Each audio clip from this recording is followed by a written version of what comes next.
Hi, hello, and welcome back to F1 Challenge VB. My name is Mephisto, and our journey through the history of Formula 1 continues today with the opening round of the 1953 season, the Argentine Grand Prix. But first, let's have a quick look at the poll results. And I'd like to thank everyone who took part in the poll. So, 29 people voted, the same as last time. Now, let's break it down. Connaught received 1 vote, Simca Gordini received 4 votes, Cooper 6, Maserati 8, but the winning team was once again Ferrari with 10 votes. I was a bit surprised by the results, but if this is what my viewers want, I'm happy to oblige. Once again, thank you to all who took part in the poll, and thank you to all who follow my videos. I really appreciate it. Now, let's have a quick look at the season. It was held between the 18th of January and the 17th of October. The season consisted of a total of 50 races, 9 of them were part of the World Championship, whilst the other 41 were non-championship events. Just like in 1952, the drivers were restricted to Formula 2 cars and regulations, in order to even out Ferrari's dominance, and it went just about as well as it did in the previous season, with 7 of the 9 Grand Prix being won by Ferrari drivers, 5 of those victories belonging to Ascari, making him the first double world champion and the first to successfully defend his title. Ascari scored a total of 43.5 points, or 46.5 if we are to take in consideration the shared points. After missing from the 1952 season, Juan Manuel Fangio was back in the fray and drove his Maserati brilliantly throughout the season to put him in second with 28 points, or 29.5 with shared points. And finally, Farina finished the season in third with 26 points, or 42 with shared points. And that is a very brief look at the season. The first championship race of the season was the Argentine Grand Prix, held on the 18th of January. It had only 16 entries, all of them took part in the race, but 7 of them ended up retiring from the race, which consisted of 97 laps completed in 3 hours, 1 minute and 4 seconds. Ascari started the race from pole with Fangio in second, Villoresi in third, Farina fourth and Gonzalez fifth. The race was won by Ascari. Villoresi came in second, he was 1 lap down, Gonzalez finished third, also 1 lap down, Mike Hawthorne finished fourth and 1 lap down, and Oscar Alfredo Galvez rounded up the top 5 and was also 1 lap behind. So here we are in Buenos Aires, Argentina, with a rather weird circuit in my opinion, and one of the very few I don't like in its original configuration. Somehow it just doesn't click with me. Anyway, the lap starts off with a quick sprint into turn 1, a long right-hander that tightens towards the exit. Not only that, but there is a ramp towards the end as well, so caution is advised. Turn 2 is another fast right-hander. Once again, caution as you exit the corner, as there is yet another ramp. Too much speed and you'll completely overshoot turn 3, which is a tight right-hand hairpin. Next is a slow speed chicane, followed by 2 low speed left-handers. Next is another chicane, careful on the exit as the car likes to understeer. A quick burst of power and we arrive at the penultimate corner, another tight right hand hairpin, easy on the throttle when you exit as you could lose the back of the car. Finally we have the final corner, a high speed left hander which brings us onto the start finish straight, and that is a lap around the Buenos Aires circuit. And here we are in qualifying in Argentina. It's raining, and as I exit turn 1 there, you saw I launched into the air and lost control of the car, but luckily this is only the out lap, so no time was lost.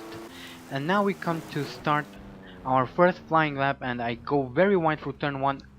I try to slow down, but the track is very slippery, not a lot of grip, so I went very wide. However, I still managed to put in a 42.9, which is not all that bad, just about 3 seconds slower than Maurice Tintignal, so not all that bad.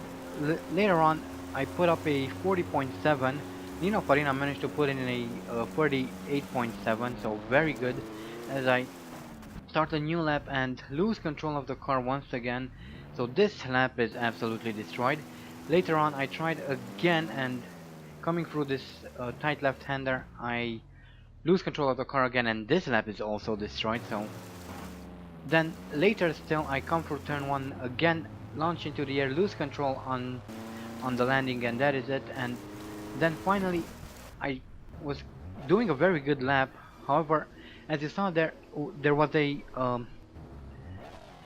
Maserati that decided to slow down for no apparent reason, and I crashed into him. I don't know if my car was damaged or not, but I just about had enough. I was frustrated enough with it and said, to hell with it. Anyway, here we are for the grid walk. We have Ascari on pole, Nino Farina is second, Mike Hawthorne third, Louis Rosier fourth, and Maurice Tintignan rounding up the top 5. Next we have Juan Manuel Fangio in 6th, Onofre Marimon 7th, Oscar Galvez is 8th, De Graaf Henry 9th, Sterling Moss is 10th, Andy Higgs, interestingly enough, starts from 11th, so he still did pretty well. Harry Schell 12th, Gonzalez 13th, Jean Berra 14th, Felice Bonetto 15th, Prince Bira 16th, Herman Lang 17th, Roberto Mieres 18th, and 19th is Ken Wharton. So, yep, only 19 cars on the in the race this season. Anyway, here we are for the Argentine Grand Prix, and I was a bit uncomfortable with how my feet were. I lifted off the clutch a bit, and you saw I kind of jumped the start there, so I receive a penalty. Although I really don't think I would have received in real life, but anyway, we receive a penalty. I will serve it at the end of this lap as we race towards turn 1 here. I'm very careful because the AI, to be honest, is not very happy driving around this circuit.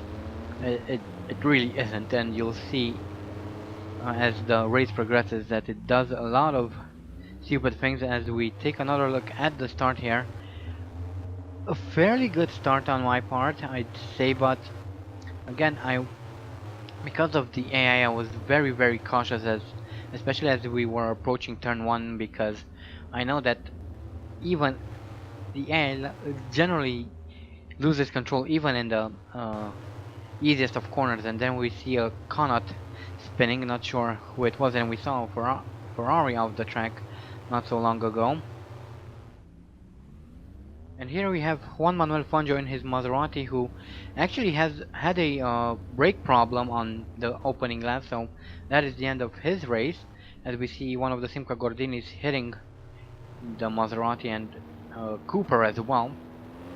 But anyway, so that's kind of what happened on lap 1 as we approach the high-speed chicane there, and here we are coming into the pits to serve our penalty. And for some reason, looking at the top right, for some reason the lap counter didn't flip over. It should say lap 2, and I'm still on lap 1, so I've been forced down a lap for some odd reason. And here is Ken Wharton in his Cooper coming around very quickly, crashes into one of the Ferraris. Interestingly, the Ferrari is intact, however Wharton lost both of his front wheels, so he is out.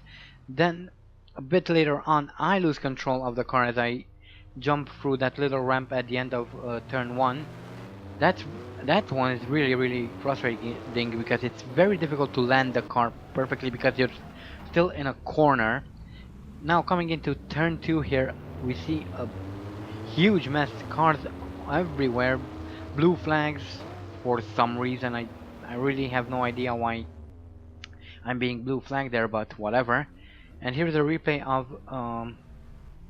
Jean Berra in his Cooper coming around, crashes into one of the Ferraris, loses his front left, and he is out of the Grand Prix. Next we have Louis Rosier in his Ferrari, crashes into Nino Farina's 101 Ferrari, and that is the end of his race as well. So more retirements to add to the list. Not all that many, but this is only lap 3 in reality, despite the fact that our counter says lap 2. Again, for some reason it didn't flip over when I went into the pit for my penalty. Lap 6, and I lose control. Kind of, well, didn't lose control, but I noticed the car in front losing control very late, and I didn't have time to slow down, and I crashed into the number 10 Ferrari and lost my front right. So that is the end of the Argentine Grand Prix for Andy Higgs, unfortunately, as I try to move my car out of the way. And here's a replay coming around turn 2.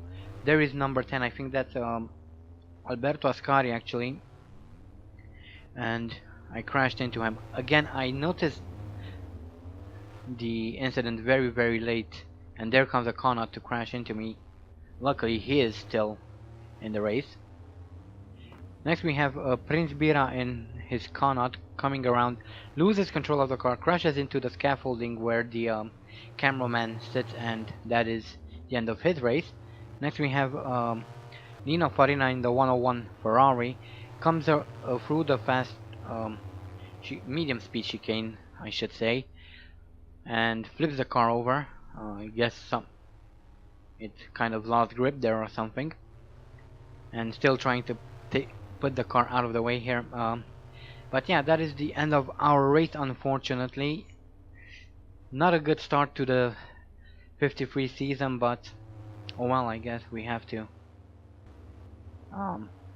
accept it. Here we have a look at Maurice Tintignan, who also comes through the chicane, and just like Farina, loses control of the car, well, flips the car over. Next we have Ascari on lap 14, losing control of his Ferrari through the fast, well, again, it's actually a medium speed chicane. After that, we can see that his car kind of glitches through the scaffolding, and well, that's pretty much the end of the race for him. Next we have on lap 15, Mike Hawthorne loses control of his Ferrari, and that's one of the Connaughts. It's actually Sterling Moss coming. That was actually Sterling Moss crashing into Hawthorne. Here we have another look at it, and it crashes into Hawthorne's Ferrari, and both the races is over. Next we have Harry Schell still on lap 15 through the chicane, loses control on the exit, and he's upside down. Next we have Herman Lang, who was suffering some gearbox problems, and there we see him retiring from the race. Then race leader Oscar Galvez on lap 28 had developed some suspension problems, and he is out. Then we have Onofre Marimon on lap 29, whose engine gives up, and despite the fact that we don't see any smoke, his engine gave up and he is out of the race. And we are now looking at the current race leader, Jose Froilan Gonzalez, who's coming around to take the win of the Argentine Grand Prix. Very well, a very good drive for him. De Graaf and Reed, our rival from last season, is second, Mieres third, Bonetto fourth, and Onofre Marimon actually managed to finish 90% of race distance, so he does receive 2 points. And here are the retirements.